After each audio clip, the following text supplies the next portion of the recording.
Hey, everybody. Thanks for tuning in to our monthly advocacy webinar. Always great to have folks join us for these. Greatly appreciate it. Today, we're going to hear about the latest on the COVID package that is making its way through Congress. We'll talk a little bit about earmarks, which may finally be making a return to Congress. And then we will go into some detail on what you can expect out of this year's AOPA policy forum, which is, of course, virtual again this year in the interest of safety. So thanks, as always, for folks being on. We're a little bit past 1 o'clock. People are still signing on, but I think we can probably just go ahead and get going since the initial information doesn't apply to everyone, but may apply to some of you. This is probably some information you could have used more this past weekend than today, but it relates to the Provider Relief Fund payouts, which some of you got last year. These were the payments that just showed up in your account, in some cases twice because you have a Medicare provider number. Originally, the reporting requirements stipulated that you needed to submit your reports and what you did with these funds by this past Monday, February 15th. Hopefully, you know by now that that deadline has been postponed essentially indefinitely for right now. As you know, Congress passed another COVID package at the end of last year, and part of that bill made changes to the reporting requirements, which caused this pushback. In point of fact, you couldn't have even reported even if you had wanted to on Monday, since the reporting website hasn't been finalized. I still don't believe even now that it is up and running yet. So obviously you couldn't have reported anyway. I would assume that by the time we talk again next month at our next webinar, I'll have some more concrete information on the reporting, and of course you'll hear about that here. We'll also almost definitely be sending out emails about this as well if it comes up. But again, hopefully you did not spend your Valentine's Day putting together all of your reporting for your provider relief funds and got to spend some time with loved ones instead. So again, we'll keep you posted on this as events warrant. There is no new deadline to this.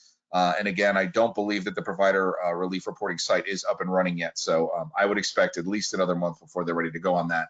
And even then, they'll have a lot of leeway in when you're going to be mandated to report. So moving on, let's talk about where we are on the COVID package. You'll recall during our webinar last month, I mentioned how fast Congress would have to work to be able to get the COVID package done by their preferred March 14th deadline.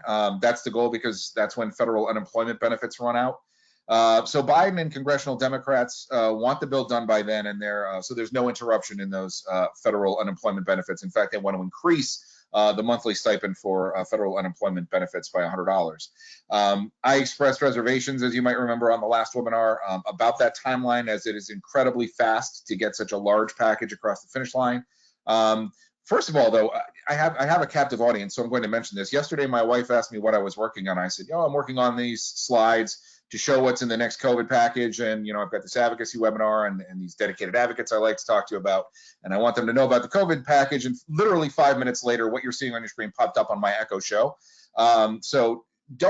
Alexa is always listening. That's the end of the day. You know how when you start talking about a certain kind of food and then instantaneously there's a recipe for that food on your Alexa? It's always listening. So it's even listening when I'm not talking about food, which is rare. But anyway, let's revisit what Biden wants in that COVID bill. It's a lot. Again, if you were on last month's webinar, you saw this, so I'm not going to read it all. But to say this is a heavy lift is an understatement. So $1.9 trillion proposal, some of which is pretty easy, such as the additional $1,400 payment to most taxpayers. That's gotten bipartisan support. It didn't have it at the end of last year. It's got it now. And as I mentioned last time, President Biden and his team's game plan is the same as Nancy Pelosi's was when the House passed an enormous relief bill last year. You put everything that you want in there, top to bottom, everything but the kitchen sink into that bill, no matter how small, how unrealistic. And then when it's time to negotiate, you only push forward on the things that you want. That has been the way pretty much Speaker Pelosi has run her COVID bills through the House. It seems as though that the Biden team is going to follow suit with such a plan. Now, if you were able to stay awake for the last webinar when I delved pretty deeply into the congressional procedure for passing budgets, you'll remember that I mentioned that first, the House and the Senate budget committees would have to write a budget deal that not only includes the money necessary to pass a COVID bill, but there also has to be a legislative tool in that bill called reconciliation. The bill has to pass under reconciliation, which allows amendments to the bill and the bill itself to be passed with a simple 51 vote majority in the Senate. That's going to make it a lot easier to let Democrats get the majority of what they want in that bill. They still will not get everything, but it makes things easier. And they have done that. The budget committees worked extremely fast. Both the House and the Senate passed their bills on party line votes, with Vice President Harris casting the tie-breaking vote in the Senate. So the budget is set. Step one of that long process that they needed to do to get this done is completed. But I also mentioned that the reconciliation vote leaves the Senate open to what is colloquially referred to as a vote-a-rama. That's exactly what happened. A slew of amendments were brought up as part of the reconciliation package, which kept the Senate voting until about 5:30 in the morning before the final package was passed. There is nothing particularly controversial that passed. No headline news came out of this. But there were, as you can see here on your screen, there were a lot of amendments that were simply message votes that Republicans will attempt to use against Democrats in next year's Senate elections. There are a lot more Republicans up for re-election next year than there are Democrats. So Republicans are gathering ammunition already, putting forth those messaging votes, some of them on immigration and other issues like that, just to be able to use them in campaign ads and talking points for those next elections. None of the Republicans actually expected those controversial votes to pass. They just had the opportunity to put them up in this vote-a-rama, and that's what happened. So again, it went till 5:30 in the morning, but they finally got it done. So what the budget agreed to, they actually have to start writing this bill now. I shouldn't say now. They've been doing that behind the scenes, but now the process is becoming more transparent as committees are holding hearings and markups. They're getting everything put down on paper. Congress, actually both houses of Congress, the House and the Senate, are out this week. But we'll reconvene next week, and it's expected that they'll get started on whatever this bill ends up looking like by midweek next week. And when I say started, I mean they can actually start voting on it. All of last week was spent, especially on the House side, in committee hearings, bringing up certain parts of the bill, taking on parts that they knew that they wanted in it. So a lot of that, really the groundwork for this, the lower level work, all done by staff, writing legislative language, making sure it all checks out, making sure it's all on the up and up. Was done last week. It's still being done this week. Of course, Congress is out, but that doesn't mean the staff is out. So it should be, according to Steny Hoyer, the House Majority Leader, they should be able to start votes on this package as early as next week, the middle of next week. So in theory, we could be well talking about what passed in the bill by the next time we have a webinar on March 17th. But again, I have my doubts. House Speaker Nancy Pelosi has a 5-vote margin on this bill. This is not spring of last year when the economy was cratering, the uncertainty of the virus was so paralyzing for the country that lawmakers saw fit to become a little more bipartisan, and in a matter of weeks passed the largest stimulus bill in history with pretty broad, overwhelming actually bipartisan support. This is not then. This is not March 2020. The scrutiny on this package, even by some Democrats, is going to be, and already has been, a lot more intense. There is also zero chance that the House and Senate bill are the same when they're finished. There's going to be a very long period of time needed to reconcile those two bills.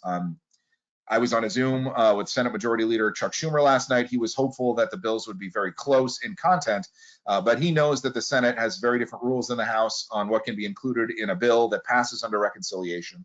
The House is a little more lax in what you can and can't include, but it doesn't have to be germane to the budget. The House can pretty much add anything they want. So there will be differences, extensive differences, and it'll take some time to sort all that out. Regardless, as I said recently as last night, Leader Schumer was saying he thought they will get this bill done by March 14th, which again is the deadline that federal unemployment benefits run out.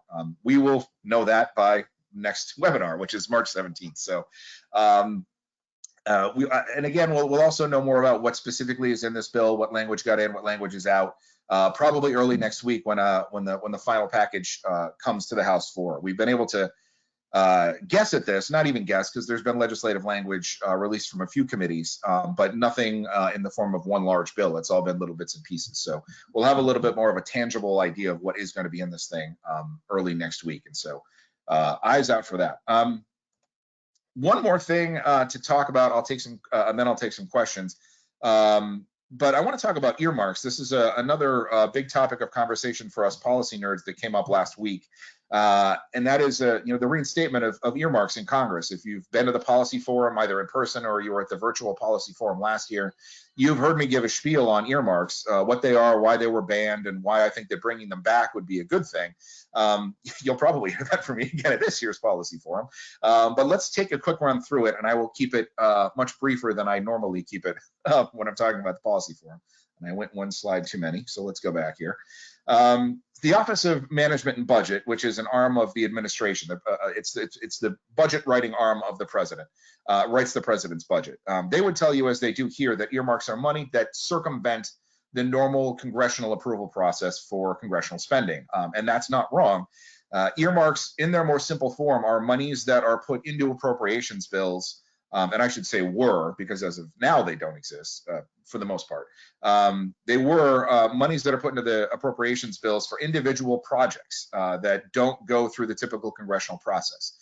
If you're a member of Congress and you simply select 2 or 3 projects to receive federal funding, they will get added to the correct appropriations bill, almost no questions asked. There's no pushback against your project, just as you are not going to push back or call out anybody else's project, any other members of Congress's project.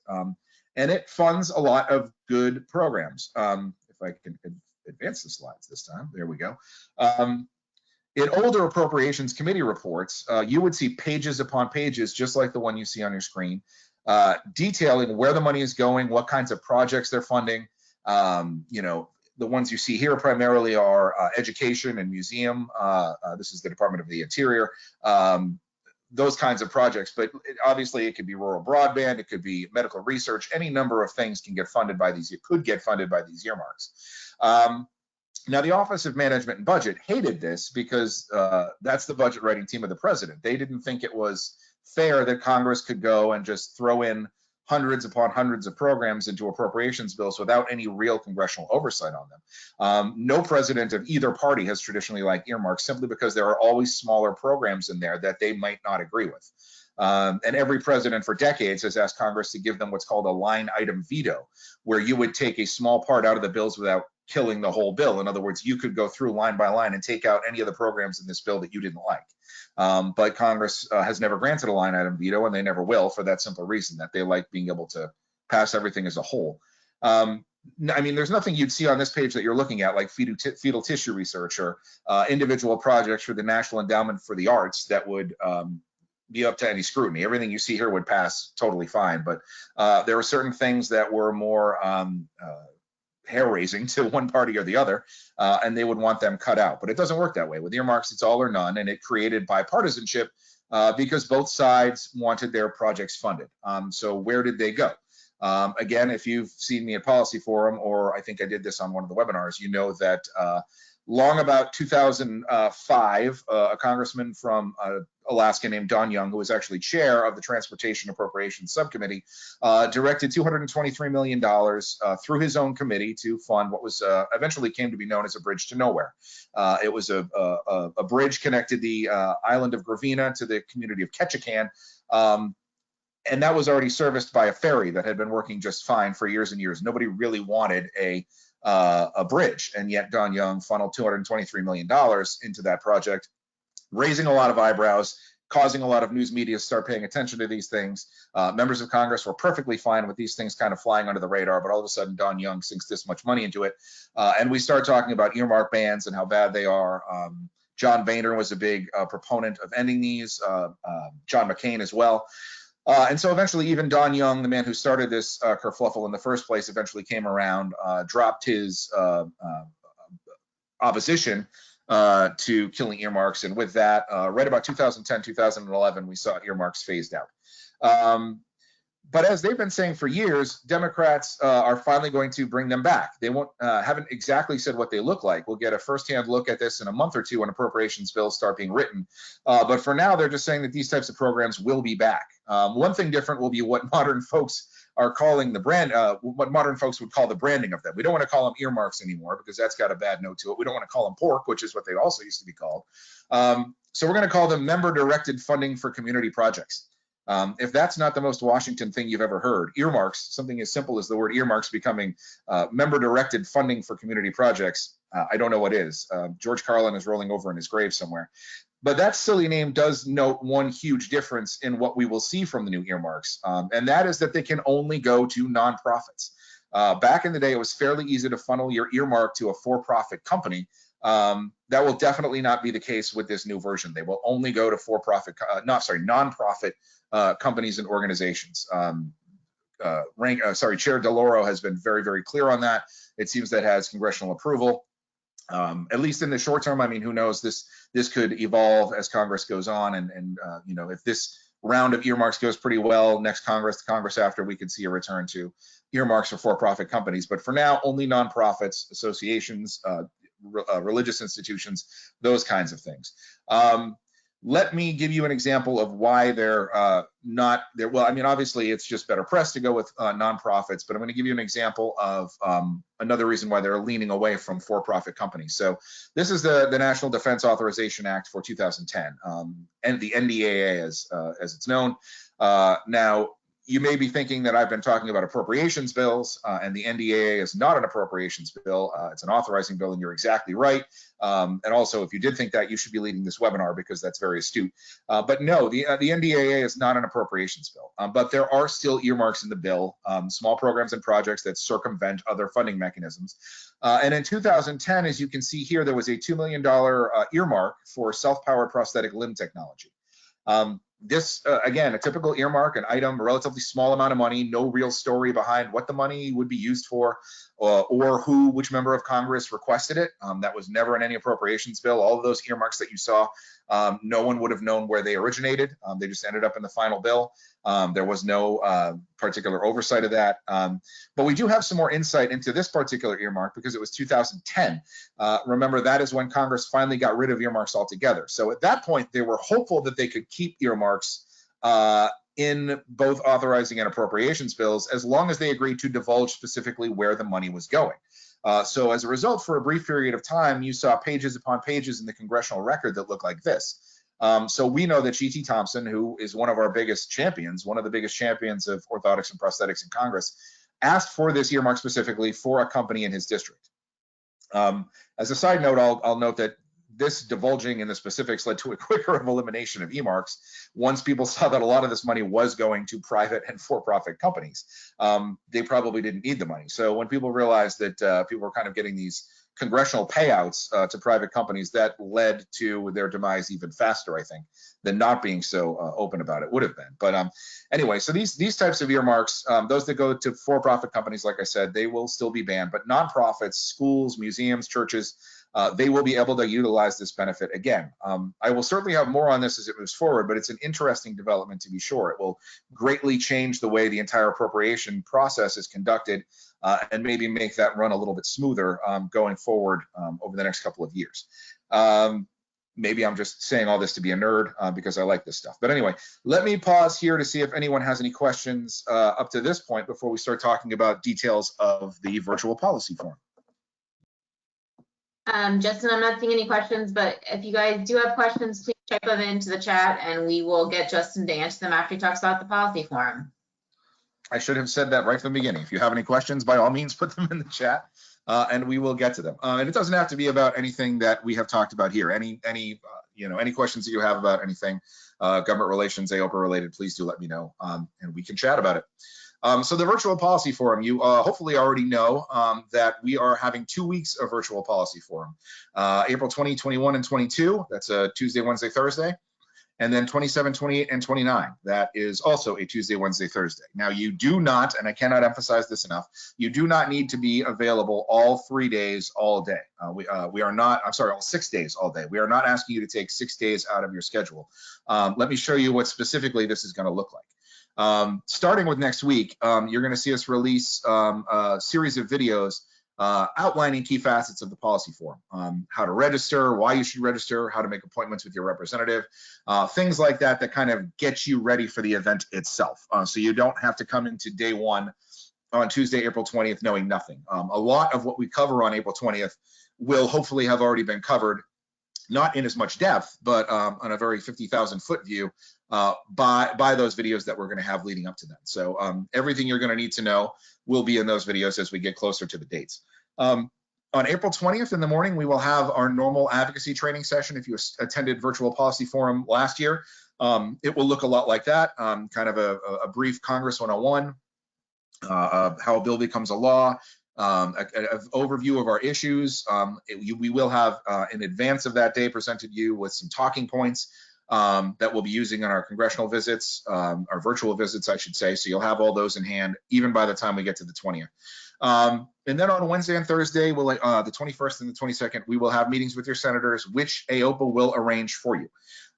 You do not have to make those meetings with your senators. We're essentially every state that says they have a person coming for Virtual Policy Forum will set up a meeting. And so there may be, 20, 25, 30 people on those calls, on those Zooms, and we're going to help you figure out and suss out who's going to be saying what, because we can't have 30 people kind of weighing in. But we will arrange those for you. We'll sort them out. We'll get you into the right places. These meetings, I can guarantee you, will be a maximum of 30 minutes. If in fact, if we get to 30 minutes for those meetings, I will be surprised. So you do not need to be available, again, all day on the 21st and the 22nd.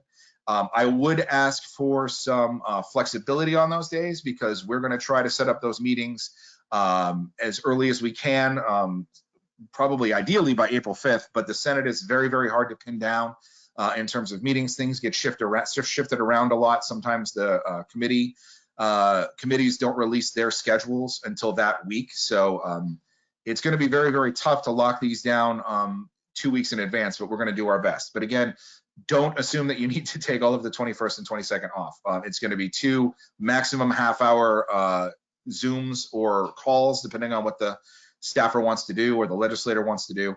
Either on the it could be on afternoon of the 21st, afternoon of the 20th, anytime on the 21st, anytime on the 22nd. We will obviously have issues with those days. You can't do one of those days. Please do let us know that, and we'll do our best to work around that schedule as well. But you'll be hearing all about that down the road. Just want to make it clear that that is how that week is going to work. So Tuesday, we're going to have kind of our intros, and then 21st and 22nd all day meetings. And then on the 22nd, April 22nd in the afternoon, we'll hold a virtual happy hour. We want to make sure that you are all given a chance to talk about what you've seen and heard in the first week, what went well, what didn't go well, what talking points worked more than others, because that's going to inform how we handle our meetings the next week, which are the House meetings. So please keep that on your schedule. Probably 4 or 5 in the afternoon on the 22nd, we'll have that virtual happy hour for folks to weigh in and talk about what they've seen during the week. So then the next week is House Week. And again, it's going to look very similar, except it's going to be with members of the House of Representatives. So morning of the April 27th, we'll hold a recap of the previous week. We'll go over any questions that might have come up the previous week to make sure that folks are clear on what our asks are and how those conversations go. And then on the 27th and 28th, meetings with your representatives. Now, we are asking you to arrange your own meetings. AOPA staff will provide names, contact information. We will make this as easy as on you as possible. We'll give you the names of the health staffer in your representative's office. We'll give you the name of the scheduler so that you can try to get the representative themselves to jump onto the Zoom or the call. And we'll handhold as much as we are able. But again, we're trying to create this relationship between you and your representative if it doesn't already exist.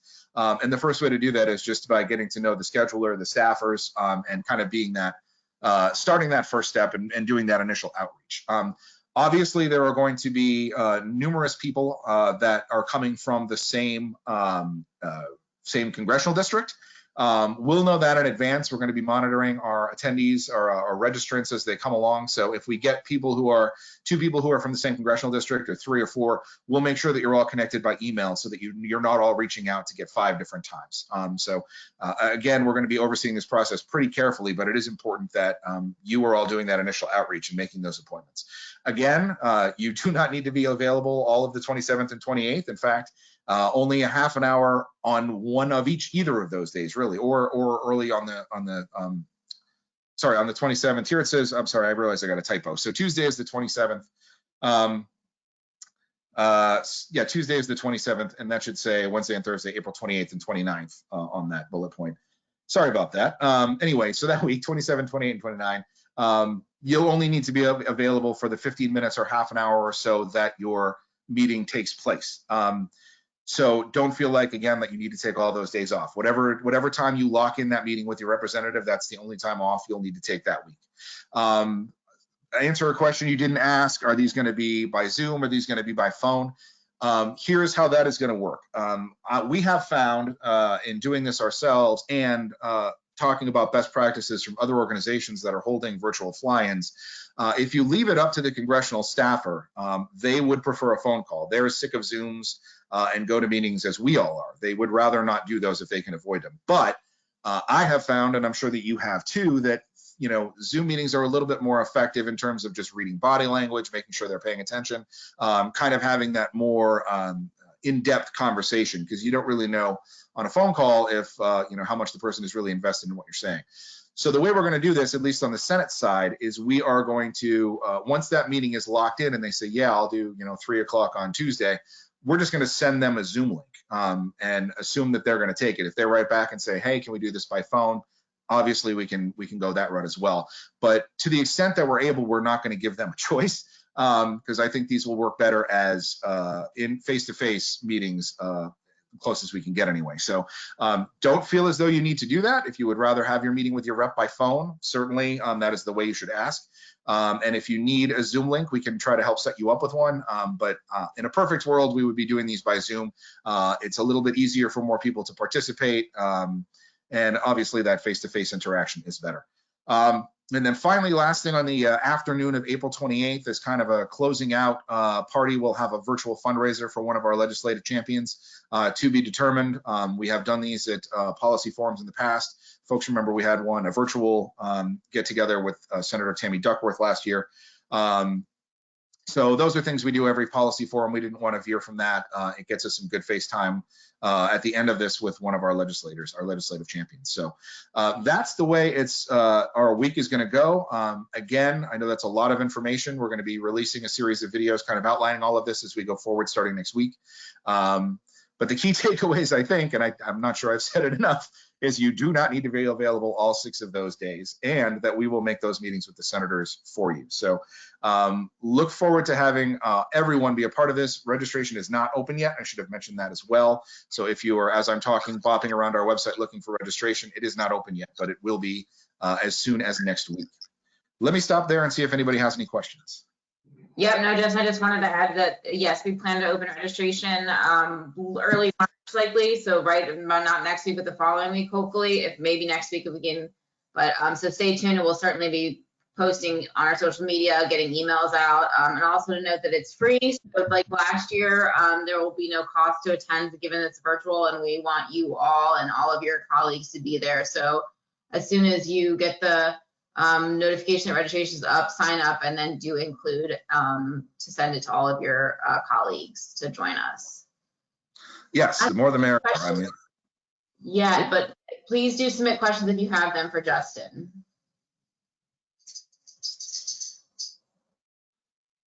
Thanks, Joy. No, so next week or the week after for registration, please do spread the word. There is, no limit to how many people we can accommodate for this, and the more the better. We really want our voice to be heard. That's another reason we're doing it over the course of 2 weeks. Is normally we just have this one day where the Hill is all about orthotics and prosthetics. We really want this to be a 2-week period, especially coming as it does. And I should have mentioned this on the heels of Amputee Coalition's virtual event, which will be earlier in the month. I think theirs is, I want to say the 11th and 12th, but don't quote me on it. But it is like a week or 2 before ours. So to kind of keep this going as through the entire month and have this whole month dedicated to advocacy around these issues will be great. It's another big bonus for why we're doing it this way. So any other questions? Sorry, I'm trying to open the question. Well, let me, by all means, submit questions. We'll keep them answered. I will say that our next webinar is on St. Patrick's Day, Wednesday, March 17th. So please do mark your calendars for that. Obviously, that we'll have a lot more on the policy forum and some of the things we can be expecting around that. Hopefully, you'll all be registered by then. And one thing that I haven't even talked about, maybe for the first webinar ever, is Medicare O&P Patient-Centered Care Act. That will drop in the House next week, I'm pretty sure. I heard from Mike Thompson's staffer earlier today who said we're still good to go for next week.